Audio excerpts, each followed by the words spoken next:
प्यारा सा जंगल था जहाँ पे सारे पशु पक्षी आराम से रहते थे और सब सुबह सुबह अपने काम के लिए चले जाते थे।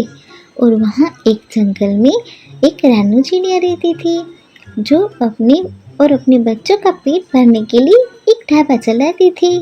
और उस ढाबे में तरह तरह के सारे परोठे मिलते थे और परोठों की इतनी खुशबू अच्छी होती थी कि सारे पशु पक्षी आते थे। लेकिन एक दिन यहाँ पे कोई भी नहीं आया। तभी रानू चिड़िया मन मन में ये सोचती है, अरे आज तो परोठों की ढाबे पे कोई आया ही नहीं है, पता नहीं क्यों। ये सोचते सोचते चिड़िया बस इधर उधर देख ही रही थी कि कोई भी पक्षी आ जाए यहाँ पे परोठा खाने के लिए, क्योंकि इससे इसकी कमाई भी हो जाएगी। चिड़िया ये सोच ही रही थी। तभी यहाँ पे एक कौवा आ जाता है और उसे परोठों की खुशबू बहुत अच्छी अच्छी आ रही थी। और यहाँ पे कौवा आके बैठ जाता है और फिर भी यहाँ पे रानू चिड़िया कहती है, अरे कौवा भैया आप क्या खाना पसंद करोगे। तभी यहाँ पे कौवा कहता है, अरे चिड़िया बहन मुझे बताओ तुम्हारे पास कौन कौन से पराठे हैं, तो मैं तुम्हें बताऊंगा कि मुझे सबसे ज़्यादा कौन सा पराठा अच्छा लगता है। यहाँ पे चिड़िया कहती है, अरे कालू भैया मेरे पास आलू परोठा है, पनीर परोठा है, प्याज का परोठा है, तुम कौन सा पराठा खाना पसंद करोगे। तभी यहाँ पे कौवा कहता है, अरे चिड़िया बहन मेरे लिए जल्दी से एक आलू पराठा लाओ और मुझे बहुत जोरों की भूख भी लगी है, फिर मुझे काम के लिए भी जाना है। तभी चिड़िया जल्दी से एक परोठा बना के कौवे के आगे रख देती है और कौवे को भी परोठों में से बहुत अच्छी अच्छी खुशबू आ रही थी। तभी चिड़िया कहती है, अरे कालू भैया ये लो खा लो, मैं तुम्हारे लिए अच्छे से पराठा बना के लाई हूँ, तुम्हें भूख भी बहुत लगी है ना, तो तुम जल्दी से खा लो।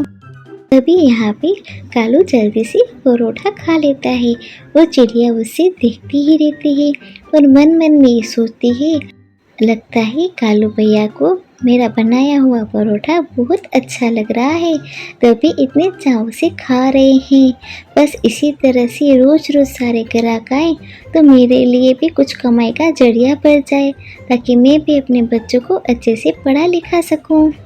फिर परोठा खा के कौवा चिड़िया को पैसे देके उड़ जाता है अपने काम के लिए और चिड़िया कौवे को बस देखती ही रहती है और ये कहती है, बस इसी तरह से सारे पक्षी मेरे ढाबे पे खाना खाने के लिए आ जाए तो बस मेरा ढाबा भी अच्छे से चल जाएगा। फिर रानू चिड़िया अपने घर आती है अपने दोनों बच्चों के साथ और दोनों बच्चों को देख के ये कहती है, बच्चों से कहती है, अरे बच्चों तुम दोनों को बहुत भूख लगी है ना, चलो मैं जल्दी से तुम्हारे लिए खाना बना देती हूँ। तभी यहाँ पे चिड़िया की बेटी अपनी माँ से कहती है, अरे माँ तुम तो आज बहुत थक गई होगी ना, तुम कितना काम करती हो, तुम हम दोनों को संभालती हो, घर का काम करती हो, अपनी ढाबे पर भी जाके ढाबे का भी तुम काम करती हो और लोगों को और हमें बहुत अच्छा अच्छा खाना खिलाती हो। माँ कल से हम भी तुम्हारे साथ चलेंगे और तुम्हारी मदद भी करेंगे। अरे नहीं नहीं बच्चों तुम अभी दोनों छोटे हो, थोड़े से बड़े हो जाओ फिर मेरी मदद करना। हाँ लेकिन तुम्हें आना है तो तुम ढाबे पे आके देख सकते हो, इस तरह से मेहनत करके पैसे कमाए जाते हैं, इसलिए हमें जितनी ज़रूरत हो उतने ही पैसे खर्च करने चाहिए। हाँ माँ तुम सही कह रही हो, हमें ज़्यादा पैसे खर्च नहीं करने चाहिए, जितनी ज़रूरत उतना ही हम खर्च करेंगे, ठीक है ना माँ। अभी ही दूसरे दिन पैसे चिड़िया ढाबे पे जाती है और वहाँ पे एक शरारती कौवा आता है जो चिड़िया से कहता है, अरे ओ चिड़िया मुझे सब कुछ खाना है लेकिन मुफ्त में, मैं इस सब के एक पे पैसे नहीं दूंगा। तभी यहाँ पे चिड़िया कहती है, इससे कैसे कौवा भैया मैं आपको मुफ्त में खाने को दूं। भी यहाँ पे कौवा बोलता है, अरे मुझे क्यों पैसे देने चाहिए, मैं यहाँ पे सबसे बड़ा हूँ और सब मुझसे डरते हैं। ये सुन के सारे पक्षी आपस में बात कर रहे थे कि कैसे कौवा है पैसे भी नहीं दे रहा है। तभी यहाँ पे चिड़िया कौवे से कहती है, अरे कौवा भैया, हमारे ढाबे का नियम है, मेहनत का फल ही सच्चा भोजन है। अगर खाना चाहते हो तो पहले सबकी मदद करना सीखो। पहले तो कौवा सोचता है, फिर कहता है, ठीक है, मैं तुम्हारे ढाबे में झाड़ू लगाऊंगा, उसके बाद मुझे खाना देना। उसके बाद कौवा चिड़िया के ढाबे पे झाड़ू लगाता है और झाड़ू लगाते लगाते वो थोड़ा थक भी गया था, क्योंकि उसने कभी मेहनत नहीं की थी। देखा मेहनत कैसे की जाती है, बस इसी तरह से मेहनत हमें करनी चाहिए। उसके बाद चिड़िया कौवे को मसालेदार खिचड़ी बना के देती है और कौवा भी उसे बहुत प्यार से खाता है, क्योंकि उसने ढेर सारी मेहनत की थी। बस इस तरह से कौवा खिचड़ी अच्छे से खा लेता है।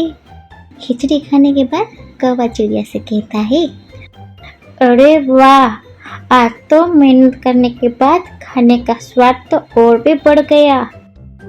आज से मैं हर दिन मेहनत ही करूँगा, उसके बाद ही कुछ खाऊंगा। उसके बाद सारे पक्षी आपस में बात कर रहे थे कि हमें किस तरह से मेहनत करनी चाहिए और साथ लेके आगे आना चाहिए। बस वो थोड़ी देर इस तरह से बातें कर रहे थे, तभी ही अचानक से तूफान आ गया। वो सारी जो चिड़िया के ढाबे की चीजें थी वो हवा में उड़ने लगी और यहाँ थोड़ी देर के बाद तूफान और आंधी चले जाते हैं। तभी चिड़िया कहती है, हे भगवान, ये क्या हो गया, कितनी मेहनत से मैंने ये ढाबा चलाया था, सब तहस नहस हो गया है। तभी यहाँ पे चिड़िया के सारे दोस्त मिलकर कहते हैं, अरे चिड़िया, तुम चिंता मत करो, हम सारे दोस्त मिलके इतनी मेहनत करेंगे कि तुम्हारा ढाबा फिर से चलने लगेगा, तुम चिंता बिल्कुल भी मत करो। हाँ चिड़िया, तुम चिंता मत करो, तुम ही कहती हो ना कि मेहनत का फल ही मीठा होता है, हम सब मेहनत करेंगे। इस तरह से सारे पक्षी मिलके चिड़िया को ढाबे बनाने में मदद करते हैं। इसी तरह से सारे मिलजुल के फिर रहते हैं। तभी ही कहते हैं कि सच्चा स्वाद मेहनत में ही है।